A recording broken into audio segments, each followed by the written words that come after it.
Welcome back to Untethering Shame. I'm your host, Kira Wackett, and today we're diving into a complex and often overlooked intersection: shame, sex, and intimacy, but even more specifically, talking about these things through the lens of social justice and inclusion.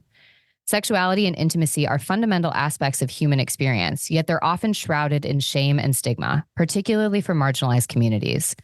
How do systems of oppression intersect with our understanding of sexuality? How do race, gender, class, and other identities influence how we navigate intimacy and pleasure? And most importantly, how can we reclaim our right to fulfilling shame-free sexual experiences? Joining us today is Dr. Catalina Lawsin, a licensed psychologist with over 2 decades of experience helping individuals navigate the intricacies of relationships and intimacy. Dr. Catalina's unique approach integrates neuroscience, attachment theory, and Tantra to empower her clients to cultivate deeply fulfilling connections and reclaim their birthright to great sex and intimacy. Together, we'll explore the ways in which shame intersects with sexuality, the impact of social justice issues on our intimate lives, and practical strategies for dismantling shame and embracing pleasure. So sit back, open your mind, and let's untether shame from our sexual experiences.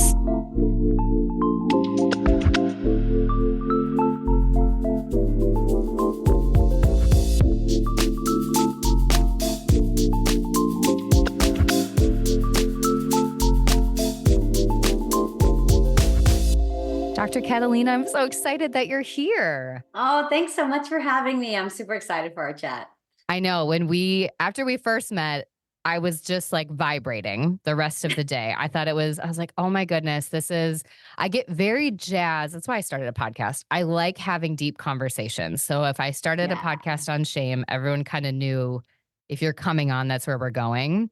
But Yeah. then there's like the people that you find and you're like, oh, we vibrate on a very similar frequency. And also, what I really like is when someone comes to the table where we can have such different trainings and perspectives and push each other in our thinking and noticing Yeah. and get curious together. And Yeah. so I'm so excited because that's really what I think you do for people that are following you, working with you, just watching your presence on social media. You are excited about that curiosity piece. And I think truly believe that the more curious we can be and the more centered we are on asking those hard questions, the more Yeah. work and change we can actually do individually, but also collectively. Oh, 100%. And thanks for that. Like, I hope that that's what I'm exuding because that's definitely how I feel. And acknowledging with that curiosity comes expansion.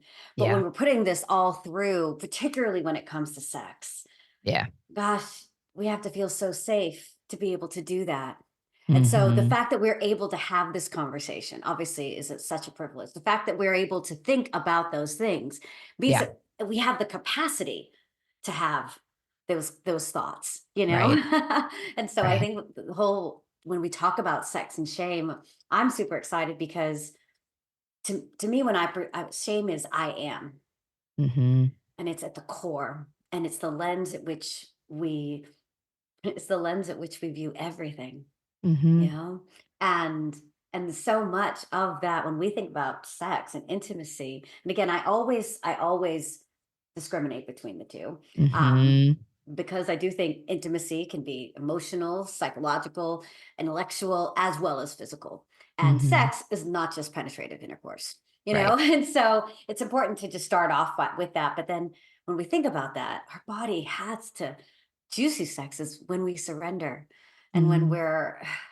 when we get curious and we allow our bodies to be explored and our minds and our emotions.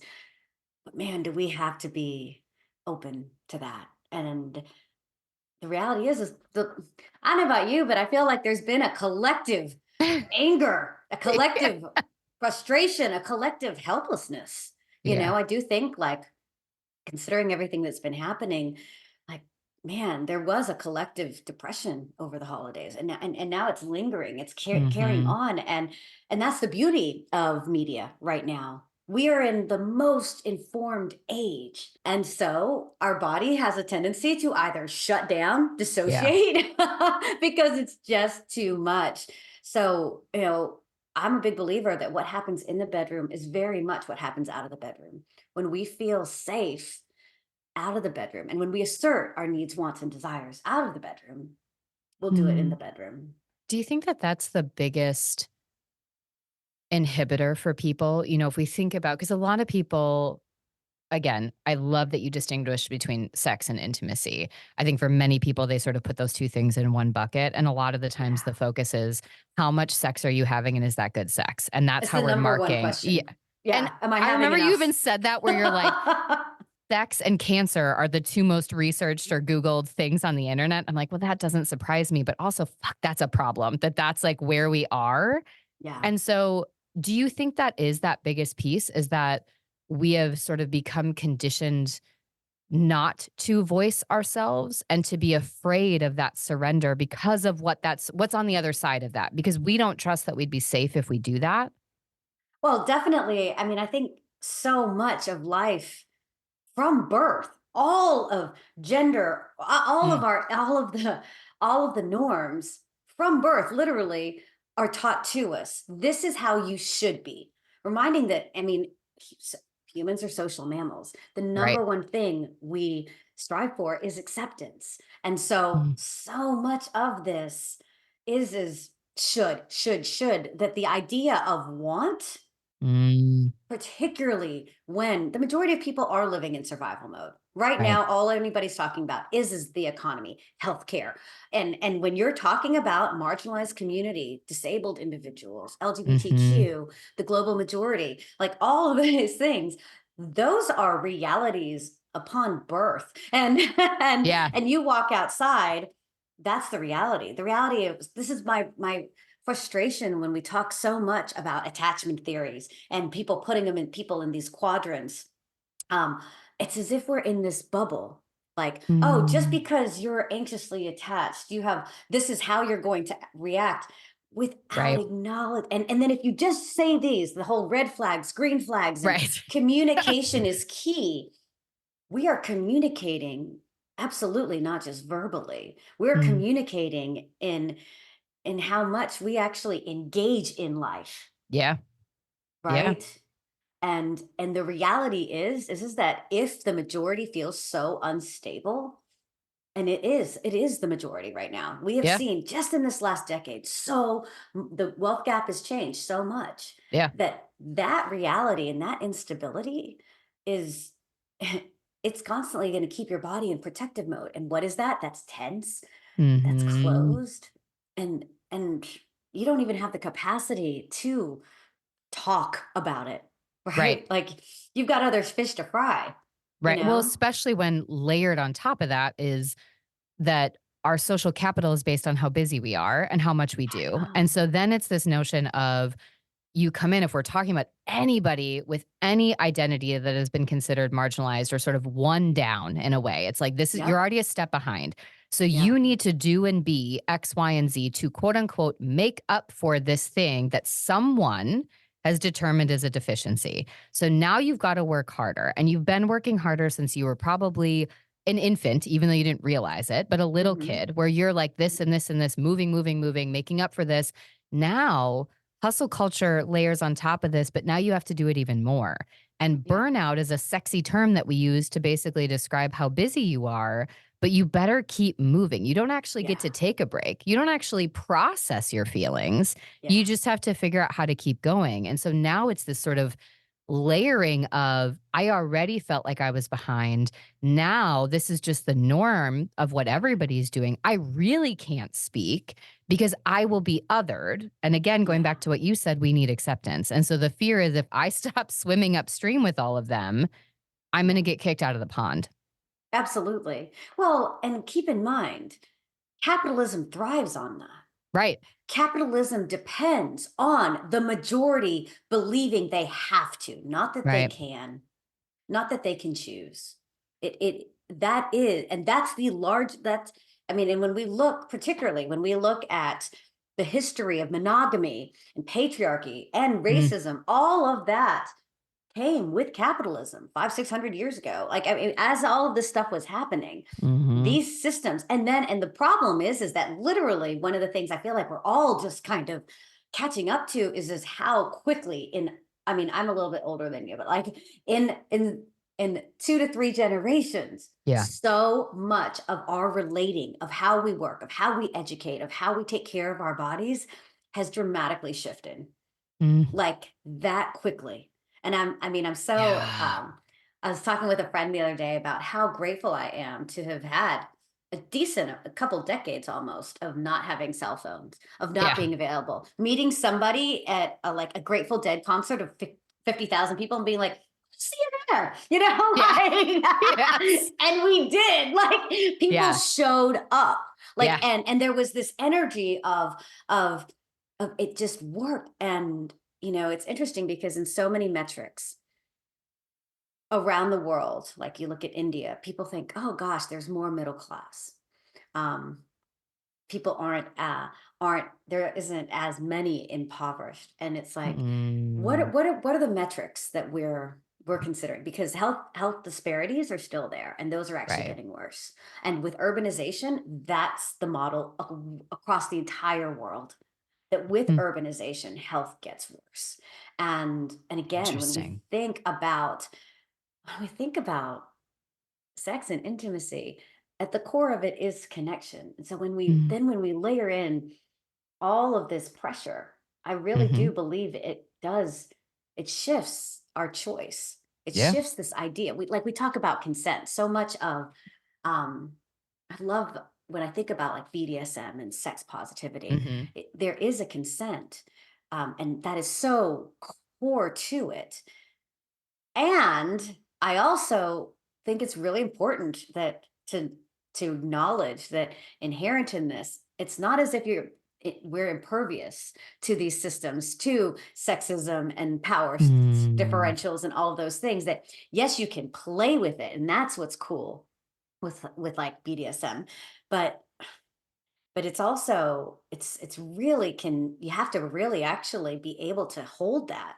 And so much of what I love about sex positive communities is that it very much highlights the centrality of sex to our overall well-being. And I think the Hmm. reason I focus on sex is because it is one, it is a central indicator. My research and other research has really shown how sexual satisfaction, which is not correlated to frequency, is an indicator of overall well-being, physical, mental, relational well-being. Mm. And it's such an efficient marker for thinking about, for just checking in and seeing how sexually satisfied are you. Yeah. Again, and it does not matter. Asexuals can be incredibly sexually satisfied. It is Hmm. how we feel connected to our body. How do we actually live aligned to our needs, wants, and desires? And Hmm. and I feel like there's the beautiful thing on with mental health right now is that people are starting to get a vernacular. And it's also appreciating that knowing, doing, and being are three different things, Mm. right? We can speak the words, we can say all of these things, but the reality is it is such an ongoing practice because we are changing every day. Our body's changing, the world around us is changing. Hmm. So to assume that our sexuality and our desires would stay the same, I mean, this is a lot of why like sex does get vanilla, boring, and then Hmm. eventually withdrawn. This is because we need that security. We need that comfort, and we need that novelty. Yeah. Our body craves both, and it's being able to hold both. You know. I'm thinking a lot as you said that too about I do a lot of corporate wellness work, and one of the conversations I had recently was with a company that it was very clear we should not be working together because we were misaligned in our values. And so basically it was teaching people how to set boundaries in the workplace and talking about healthy boundaries and how to support that. And they had just had Mhm. some residents come in to talk about mental health and they were doing all this work. And so as I'm brainstorming ideas, there was this basically like, but we really need people to also stay in their lane. That was sort of the sentiment. Like, but Yeah. don't also, I can't have you giving a presentation and Yeah. then the next day somebody comes back and they say no to their boss because they need space or they need to set better boundaries. There's still stuff to get done. It's like, oh. So as you said that knowing, doing and being felt really interesting to me to think about on sort of the global scale because I do agree We have so much information that's getting out there. I also think sometimes now that more people know how to talk the language, it almost becomes a way of silencing the work because people Mhm. are talking in a way that sounds And wonderful. yeah, yeah. And then it doesn't Transcendent. shape. Yeah, exactly. But then I took it as you were talking and I went, fuck, I'm doing the exact same thing in my own life. Like when you think about like, I know the reason that sex and intimacy has been a problem for me before. It has nothing to do with the safety, security, my ability to communicate with my husband, my chosen partner, or with myself. Any sort of intimacy with myself or sexual connection to myself. My Mm, problem stems from I am on the shame train of mhm. hustle and doing and believing that my worth and value is dependent on me constantly having some certain level of status. So no fucking way am I going to take 20 minutes at the end of the day just to be with my emotions or to be Yeah, with my or to like go have sex with my husband. Are you kidding me? There's yeah, 16 more things I could do on my to-do list that are yeah. all hooking me back into those systems that say I have to Have to. do Yep, this to be yep. worthy. And so that is that piece of I know it's not true. I have not and I've tried the doing. I dabble in the doing, but the embodiment, the The being embodiment. in It's that, and it's yeah. I'm still in those systems that are perpetuating those ideas. And I'm equally in the same place as that company that wasn't really willing to put the work in to make the change. It's just in a different space.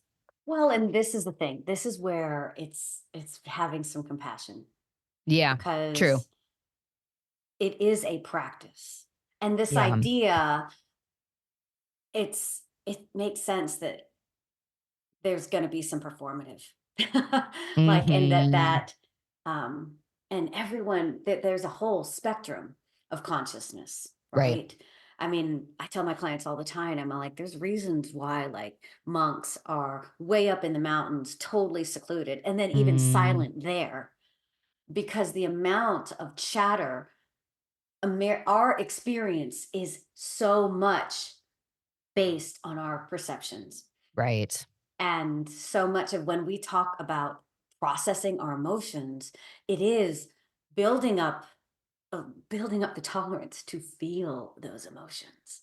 And Mhm. and all emotions are physiological reactions of memories from the past, right? Mhm. And when we talk about the embodiment, I very much see it as an inclusion of those wounds because again, the shame we learned it along the way. We made Mhm. choices aligned to the shame Mhm. that are again, it's this the lens in which we live. For me, so much of my rejection wound was anything. If you did not believe 100% aligned with me in anything, in me wanting my coffee this way, or me wanting Mm. to do my like this type of research or whatever it was, and then particularly like in intimate relationships where it's going to be even heightened our expectations or our sense of vulnerability, right? Mhm. But if you weren't 100% aligned with me, you were against me, Oh, interesting. period. And and it was honoring that. And Yeah. then and honoring how much that protection was there. Yeah, a place of safety to keep you safe. Yeah. 100%. And so, so much of the embodiment is an ongoing practice because do not get it twisted. Like, and Mm. I love working with people who are midlife and on, like, Mhm. of how automatic this is that, yeah, it's great. You have moments of, and they are moments, Mhm. but then anything can trigger it back. And that's where we include it.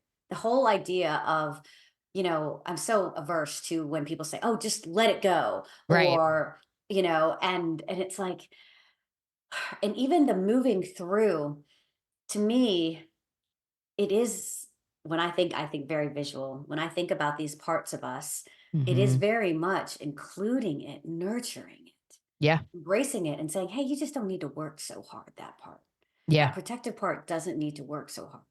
And so that part that's have to, have to, have to, have to. And Mhm. again, and now when we do talk about sex, that God, the number of feminists, women in particular, women feminists who still can be incredibly independent, really ambitious, and still feel the pressure of particularly if there's been any sexual pain of not having desire, how much they are pathologized for not being a good partner. I mean, this is predominantly in heterosexual cis relationships, Yep. that in that one area, like you can be a powerhouse in so many ways, and yet there, so like when I work with women with sexual pain, I'll say to them, and they'll pull away because again, mismatched desire is the number one reason people come to therapy, couples Mm. therapy, and it generally is the person with the lower desire is pathologized. I have a Mhm. problem. They feel really guilty, particularly if they are in a loving relationship. They feel so guilty. And the number one thing, as I say, is, and they have pain. They try, but then they just can't take it anymore. But when they try, I mean, I'm talking years people try with Yeah. sexual Right. pain. And all I can say is you did good of pulling away. Mm. Like you actually took care of yourself Right. by not assaulting yourself every Mm. single time. Like, and that's the thing. And it was just like, oh my gosh, like I was taking care of myself by doing that. I wasn't doing wrong, Right. you know? And like that realization of no saying our body feels these things because it's telling us, hey, it literally hurts. It's literally hurting me, Yep. you know? I mean, that's why we have pain. is Right. is because our body's telling us. Communication. Right. Yeah. And the number of women, the one thing I tell everybody is that there's no rules about sex, but it shouldn't hurt unless you want it to, Right. right? Like, and so, but the amount of shame of how, particularly, I mean, and we're talking, it's reminding ourselves that yeah, we're on the West Coast, and we're Mm-hmm. privileged, we're educated.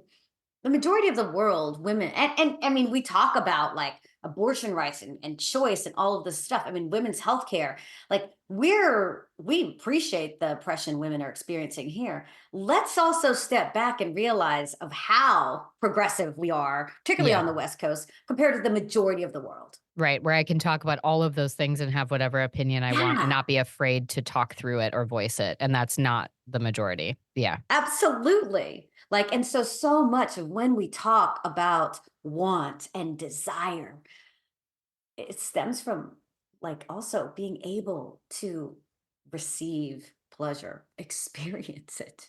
Yeah. And like that's the thing. The number of people who like are like, eh, like when you ask somebody, how was it? Eh. Yeah.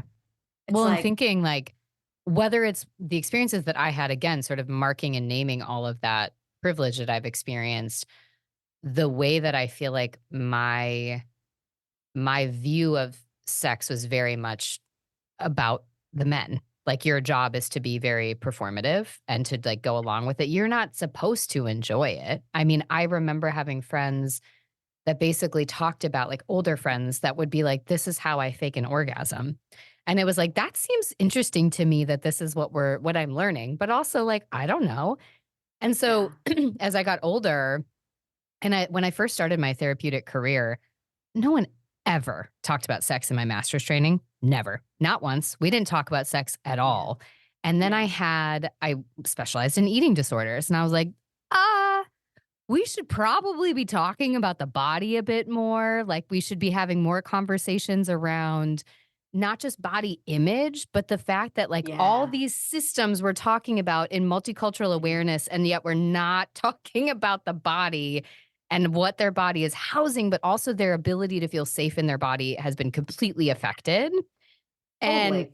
I still think I'm very new to understanding all of this because I think there's so much I can't fully understand or empathize with just based on, like you said, my perception of the world is going to be skewed. But it became very clear to me that I learned how to perform even with all those levels of privilege without the intergenerational trauma and historical trauma, the perpetuation of different elements of oppression now in the systems. I Yeah. can now sort of extrapolate on that and imagine the degree of suppression that other people have had to develop to not Hmm. have their needs, wants, and desires to be at the forefront for safety, or Yeah. for, the connection piece. And it comes back. I don't know how much you do with internal family systems work, but I thought Hmm. about that as soon as you Yeah, mentioned the parts 100%. piece is like, Absolutely. that's the part that's I've learned how to integrate is there will always be, especially if we're talking about someone that's existed in a system that has been designed to make them feel like they are constantly the problem and they are in a place Yeah. of threat. Yeah. That part can't go away. It's not going to. Instead, it's learning how to have that part be celebrated, nurtured, have compassion for it, and really develop ways where it doesn't have to be on duty 24/7. And that is the very tricky part to Yeah. imagine doing and then to ask somebody to do it in a place like physical or sexual intimacy, which is the thing that we've all been taught we should have shame around, regardless of who we are, where we've been at in the world. Yeah. Ooh, No, 100%. I know, right? I know. Like, even as you exhale and receive all of that, yeah. like, it's it's having, containing that awareness, Yeah. um, and and embracing it, while also, to me, finding hope within it. I Mm, think that so much of, as shitty as it seems like right now, I mm-hmm. also think, I do believe, I have to, like, and I want to. I do believe that that we do have power, and I'm a Mm-hmm. socialist. Like, I believe, like, okay, let's who if you have the capacity and resources, act, get Mm-hmm. other people on your back, Mm-hmm. and move forward. Right. Challenge these systems. We have to. Like, we have to. So much of, it's sad, the rhetoric, the expectation of people to have children, and and, like, Mm-hmm. and again, so much of people don't appreciate, like, the racism within that. I mean, Mm-hmm. sexual racism is very real.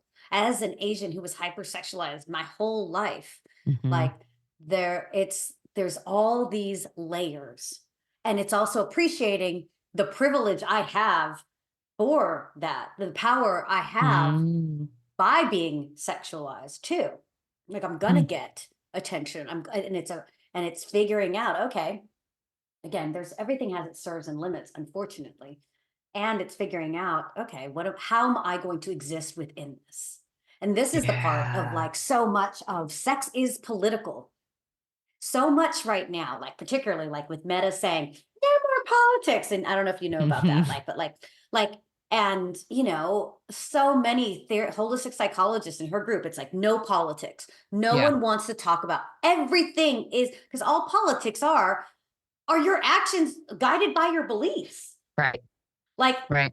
and your internalized isms. Mm-hmm. Like, your internalized biases are guiding your actions. and Mm-hmm. and so, put this, it's kind of like all of these terms that we're not allowed to say anymore. Right.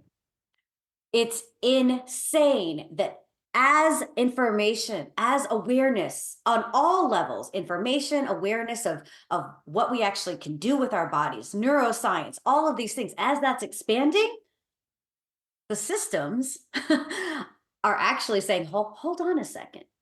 Again, because capitalism has to have the majority oppressed. In our lifetime, Africa, the most resourced continent in the world, cannot thrive, Mm-hmm. knowing that that is the reality. Mm-hmm. Like, and it's like all this optimism, all this stuff, but then, the top 8 richest people in the world are going, that assume, like, what, almost 50% of the world wealth. They're you know and that's the Mm-hmm. reality. Like, and so much of what I get frustrated with is that, so much when we think um about mental health and all of these things, and when we talk about shame, and we talk about all of the things that are trending right now, they're so individualistic. Mm-hmm. And we just, gosh, I wish. And hey, great for you that you can have that privilege. Mm-hmm. And so, this is that honoring of knowing, yes, I I want to I want everyone to get to the place of where they can feel Right. and they gain control of their needs, wants, and desires, while also appreciating that that is highly privileged, highly individualistic, Right. you know? And that's the part that I think that, well, and outright, when you look at the majority of the, like, therapists online and Brene Mm-hmm. Brown and, like, I mean, and coaches, they're white, Mm-hmm. like, and I do think that that's not acknowledged enough. Mm-hmm. And again, and I say this knowing that as an Asian female, like, I have way more privileges than my black and brown, than Mm-hmm. black and brown people of color. Mm-hmm. Like, I know that, and so it's, if everybody can just honor, acknowledge that inherent in their privilege comes different levels of racism, like, Mm-hmm. come, like, acknowledge that. Don't be Mm-hmm. an idiot about it, that Yeah. then we can talk about these conversations. Because I think that that's so much of what I try to keep on trying to infuse in, because it is working one on one. Yeah, like, that person, and the space is containing all of them. Mm. But the way we're transmitting information right now, yeah, it's hard to again, our bodies can't handle all of the information, Yeah. right? And so it makes sense right now. Everything's a little bit of a soundbite, and people are taking a little bits of these things. And then it comes back to circling back to where we began. That's why things seem performative. Yeah. Well, and I think what you just hit on that's really interesting too is, we saw this a lot kind of early in the pandemic when there was a lot more conversation around white fragility or sort of privileged fragility and that sort of element. Mhm. One of the things that I think a lot about too is sort of the overlap of those cultural norms we've created where shame has become so I am the problem. It's very ego driven. And that I get it. It's still a negative ego view, but it's very much like my ego is so afraid that I am not going to be a part of Yeah. the system that everything is about me. I'm the hero, victim, and villain in every situation. And so Yes. we can't Yep. receive information from that place to Yep. then be able to recognize by somebody pointing out you have privilege, they're not shitting on you or the people that Yeah. don't. They're I just know. acknowledging a neutral fact in the room, which is that your experiences are different than this other person with a different identity because the system is designed a way that you are both participating in. And that inability to let go of that hero, victim, villain triangle, I think makes it so that acknowledging that privilege to then take it deeper to recognizing what collective healing can mean, and then taking it even deeper to say, and this is why sex continues to be a fucking problem because we're Yeah. all either harboring our privilege, shame, and guilt, or we're trying to deal with absorbing other people's privileged shame and guilt while trying to deal with our own fucked up realities about ourselves. Yeah. That's overwhelming. And so Yeah. that feels like, as you were talking about, I'm like, that's sort of to me how the dots are connecting and Mhm. why we need to break out of that dynamic of sort of Mhm. decentering ourselves, but also taking ownership of the control and the power that we do have to be a part of those conversations, but not from that place of I'm the problem or I'm the hero. Yeah. Well, and again, so much of that centering, it's a threat response, Yeah, right? absolutely. Like, and so much of, like, DEI and anti-DEI initiatives right now, like, Right. welcome to the world of the global majority, right? Like, Right. oh, are you feeling as if your privilege is being threatened, Yeah. right? Yeah. Like, and that's what that is, like, Right. and so it's like, inherent in all of this, at the core of connection is our bodies are either protective or connective, right? Hmm. And man, is that so automatic that, like, we can talk about somatic awareness and things like that. That I think it's interesting how, for you people, I mean, I have clients who, like, are yoga teachers and stuff, Hmm. that, man, they still don't feel connected to their body. Again, this is the doing versus the being, you Yeah. know? And because the surrender, the pleasure, all of these things, it really is such a practice.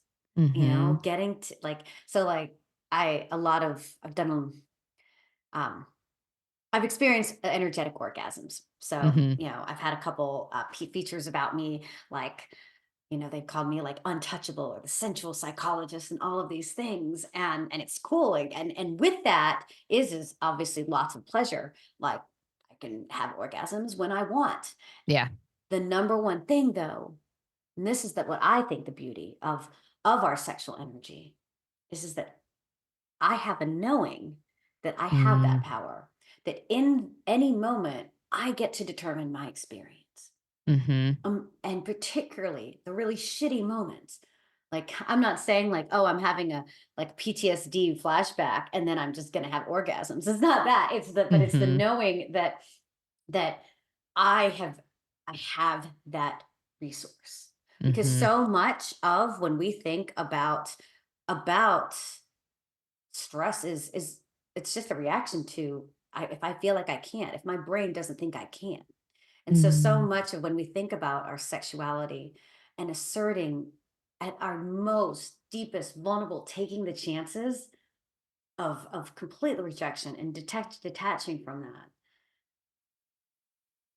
to actually allow to explore ourselves of what really does bring us pleasure.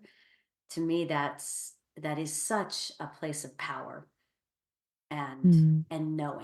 knowing that I can give that. Orgasms aren't no one makes us orgasm, right? This is Mm-hmm. why like the same technique doesn't always work, Right. Right. like we wish it did, but obviously it doesn't. And Right. so like it very much is it's our orgasm to have. Yeah. It's our ride, it's our journey. Our partners are the kindling, just Yeah. like toys, and it's beautiful and it's great and it can be expansive together. And ultimately, again, reciprocity is a giving and receiving. And it's the receiving that majority, women and men, Mm-hmm. more for women because we've been socialized, but if you can't receive, you're not in reciprocity. Mm-hmm. And it's from reciprocity that we expand. Right. Like that's the thing. And so, gosh, when I think about so much of the shame and we think about like sex ed, I mean, only recently, like really recently, and literally not in many sex ed programs, is consent ever talked about. Pleasure, even less, Yeah. you know? Like I definitely try to tell my nieces and nephews, like, only pleasure first, like Yeah. pleasure first, like you know. I mean, Mm-hmm. and that's teaching that, Mm-hmm. teaching that. Well, but you actually want to, Yeah. like, does it actually feel good? Right. And if it doesn't feel good, then don't no, absolutely don't do it. Well, and it's It's like, okay. I mean, I think about even the conversations that I have with somebody about even just setting a boundary of like going home at the end of their workday or like not allowing a meeting to be scheduled over their lunch break. Yeah, That feels like on an exposure level, that's like a 10 totally. for them. So it's like these things that it's like, many of young people that are learning from, and this is where we see that intergenerational transmission of shame coming into play, is they're responding from that state of constant threat and survival in their own environments. They are teaching what they believe will be helpful to protect the younger people that they're supporting, taking care of, raising, wanting it to be different, but also not even really recognizing how that would be or to look. So then the Mhm. stories that come into play are still very much about, not doing those things, not thinking about that. And that same person that's, you know, taken 10 weeks to work on setting a lunch break boundary. If I even bring up the conversation about sex, I mean, the first time I started asking about sex with clients in the room, Mhm. the faces that I would get, like I was uncomfortable because I grew up raised by my mom who Mhm. has no boundaries and does not understand that there are things you shouldn't talk about with that, in the sense Mhm. of I'm not your friend. And she didn't Yep. ever quite understand that. So I never quite learned about my body in that way, but it was over like too much. And then I was raised by my grandma who was like, well, you can't wear white on your wedding day if you've had any sexual experience before. So like Mm, two very different perspectives. mhm, Neither one ever talking about my body as an extension of myself and a way to mhm. connect either with myself or with other people. So as Yeah. I'm asking someone about sex, like I'm getting hot. Like even us having this conversation, I am sweating in my right armpit, which is where I never sweat in my left, but my Uh-huh. right when it's an uncomfortable topic. And Mhm. I would feel it, but their Yep. faces, it was almost like I just said the most like I did like a Trump tweet is basically what their Oh, reaction would man. be. And it would be Yeah. like so overwhelmed. And you could just see that pain of like, oh, this has been such a secret, such a thing that you feel like you don't even have the right to talk about. Yeah. And I don't know where to go with it yet because I'm still figuring out how to say sex without stammering over the word in the therapy room. Like it was such an interesting experience. So now going back to what you said and thinking about that, I'm thinking, yeah, so then even somebody knowing, like the fact that you can have that conversation with your family is so powerful. Most adults, I feel like, wouldn't even be able to sit in that conversation without having every avoidance strategy and resistance strategy come up. Like, I can't talk to another person about pleasure. I can't talk to another Mhm. person about if that's allowed. Like, that's not even was that is am I not allowed? But I have like taken that so far off the table from being something I can even talk about with myself or think about myself. I could Mm. never open the door to that. And I think that's, I don't know what your opinion is, but to me, that fear of even embracing that as a part of ourselves, equal to all the other elements, is also what keeps a lot of the conversations we need to have about oppressive systems Mhm. off the table. 100%. Like, again, so much of this is that's where the detachment comes. Mm, Like, when I do this work and as I've been coming more about my own story and my own yeah. struggles with orgasms and then relationships and like failed IVFs and my rejection wound, the more I talk about that, like, particularly when I talked about my orgasms or started Mm, talking about that, my best friend said that one of her friends was like, "Yeah, why is Kathy doing this? Like, why would she talk about that?" And she's always just been really protective. Like, you got to know that some people aren't going to like this. And I'm like, "Yeah, that's kind of the idea." yeah. Like, I'm okay being polarizing Yeah. because so much of what I want to foster and how I feel like the movement I'm wanting to create is I'm not looking for I'm not going to Christian fundamentalists. Like, that's not the That's audience. not your No. audience. Yeah. No, like, I mean, it's not like, and it's not that's so it's starting with the people who have some awareness, Yeah. have that capacity, and then you know, build from there, Yeah. start having those conversations. It's interesting because when I love hearing, I mean, so much of though, when people are very sexually conservative and not used to that, like I do a lot of international work and I remember going to I was in Vietnam talking to some cancer patients about sex and the nurses are like, like these women are really conservative. They're not used to talking about sex. I was like, lady, this isn't my first rodeo. I get it. Yeah. Yeah. Worked all over the world. Like, and within 5 minutes, like that's the beautiful thing about when you just raise the question. So I'm a big Yeah. advocate. Like I've trained lots of physicians. Ask one question: how sexually satisfied are you? That one question, my research showed, literally is connected or correlated to every other health indicator. And it opens the door immediately. Immediately says, "Hey, actually, it's something we should think about." And it is so central. Mm-hmm. And just starting that conversation, Mm-hmm. like, and I say that I also honor. I've done this so long, and that's the expectation shouldn't be like, oh, of course, like this is really like comfortable, like it makes sense if your armpit's sweaty, Right. like it makes sense. I Right. talk about this a lot, Right. and so it's just meeting yourself wherever you're at Right. Right. and just starting those conversations because the thing is that even with people who are super like that's the cool thing about sex is that like I do kind of sometimes think it's like the kinkiest ones are the quietest ones, and so like, but when you just acknowledge it, like, Yeah. man, does that automatically open up the door? Well, I mean, and it does get easier. I mean, it's the same. I was just as uncomfortable asking somebody if they wanted to kill themselves in the therapy room as I was talking Yeah. about sex. Once Mhm. I made both of those things accessible, because your fear is you're Yeah. going to screw it up, you're going to get it wrong. Again, you're Yeah. centering yourself as you have to know exactly what to say, and it's either your problem to fix or your Yeah. solution to present. That's not our job. Our job is to Yeah. create the safety for people to explore themselves, to Yeah. figure out what that looks like, to reconnect to themselves. So the more you do it, like now I can talk about it all day. I still Yeah. sweat in my armpit. That's that part of myself that's like, Yeah. oh, you shouldn't be doing this. But now it's not driving the bus, it's sitting on the sidelines, just causing a little Yeah. sweat, but it's not stopping me. And so then Yeah. once I could do that, then it was easier for me to explore what's my story? How am I getting Yeah. in my own way? And then I could go even bigger and go, how does this connect to the way that I'm not showing up fully and asking questions for other people? Because I never liked, like when you talk about, certain platforms, getting rid of political conversations, doing that.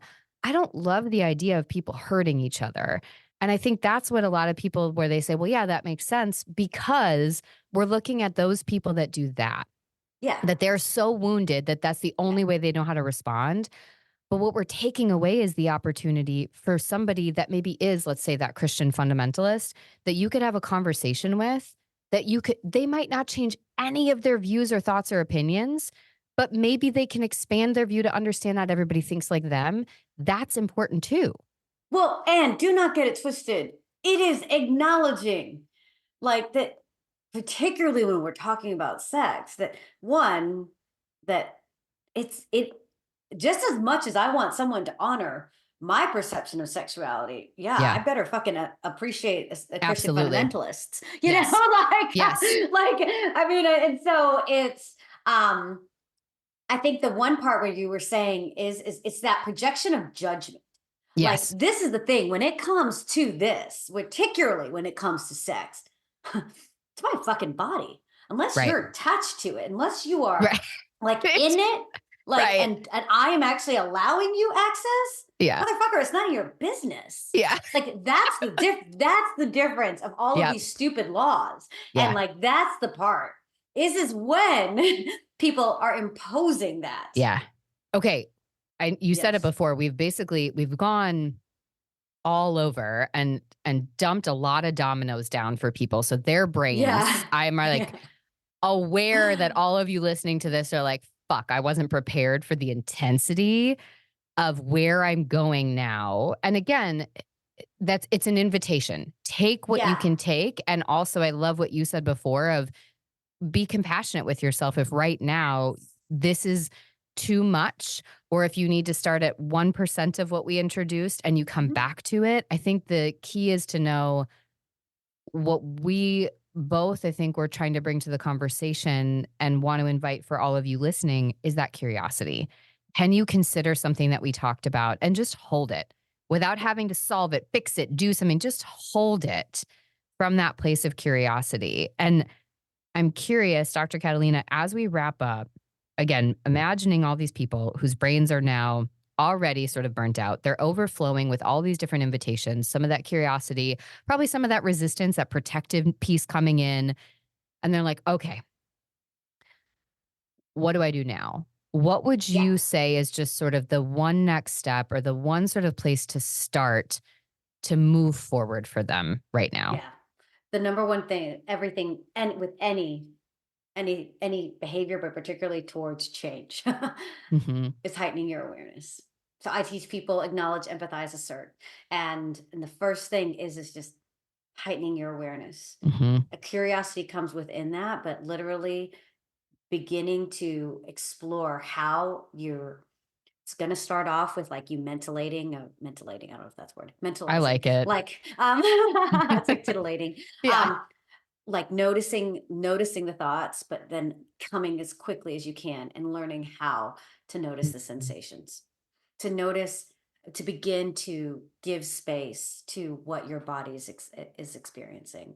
And this is Yeah. the interoception, and I encourage people to really just begin to close their eyes, not while driving, but like really actually, and if we just do this for a moment, we know that like you're generally only 2 to 3 breaths away But even just Mm, beginning to heighten our awareness of what is happening, that in and of itself mm-hmm, is an intervention across mm-hmm, every single behavior, mm-hmm, right?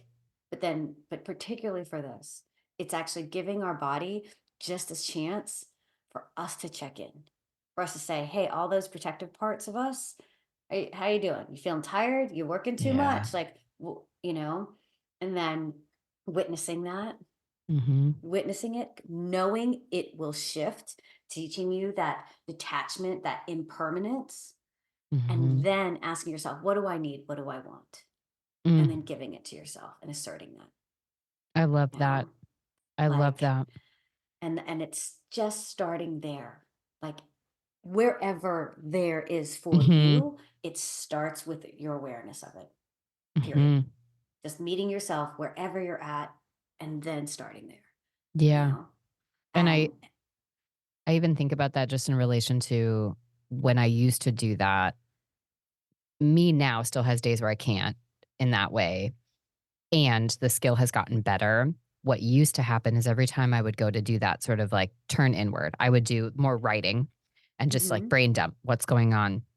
And what I would find is that I would immediately jump into fix it, solve it, or avoid Totally. it mode Yeah. of Yeah. like, how do I fix this? How do I make this better? I've jumped 10 stones over here and I'm trying to solve this thing that isn't even a problem, but I've labeled it as a problem because, again, of the Yeah. perception in the story. And so, as people are starting this, if you're like, ooh, I tried that and then this happened and now I was down this other rabbit hole feeling like shit about everything I'm not doing right, that's also data. That's the insight building too.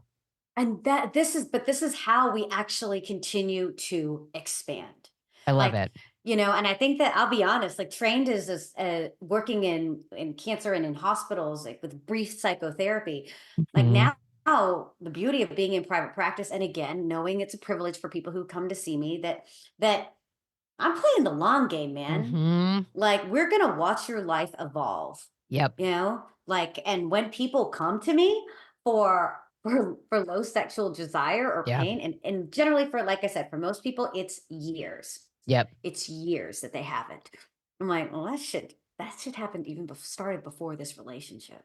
You Yeah. really want to get to it. You want your life to be different. Let's go. Yeah. And know that your body now needs the consistency, predictability, and control. It Yep. needs so many of those things to actually feel safe enough to long-term change. The Yep. repetitions are going to be high. So when you were just saying, yeah, sometimes I can, sometimes I can't, I tell people, okay, you just may have to do this like 1,000 times a day. Yep. Yeah, because Yeah. your body is already doing that. When we think about Right. breaths, we take on average 20,000 breaths a day. I'm asking for 10. I'm Yeah. asking for, I mean, so, like max, like across Yeah. like multiple sessions, I'm asking for 10 breaths. Yeah. Literally, we know that 3 breaths already can shift. Yep. Like the 1 minute breath, we know that that can already shift things. Yeah. That it's making it digestible, focusing on things as integrative. So the whole idea when we're putting all of this within a social justice lens, it's live, like connect to yourself and your sexuality in life, in your day-to-day Mm. life. It is not just when you are in the bedroom. It is not just when you go to yoga. It's Right. not that. All of that's beautiful. All of those are beautiful practices. Right. It is in how you walk, how you get to work. Yep. It's in those frustrations. It's in the kindness that you give to yourself.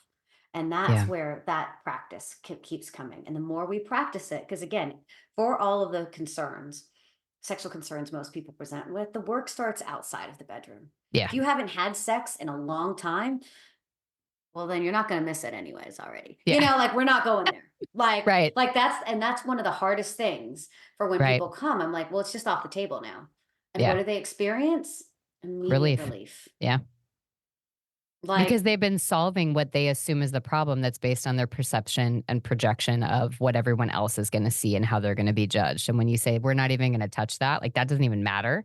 The yeah, problem is not that. Like we're talking about you and how to support and empower you, then immediately you've centered them in the conversation instead of their yeah, shame.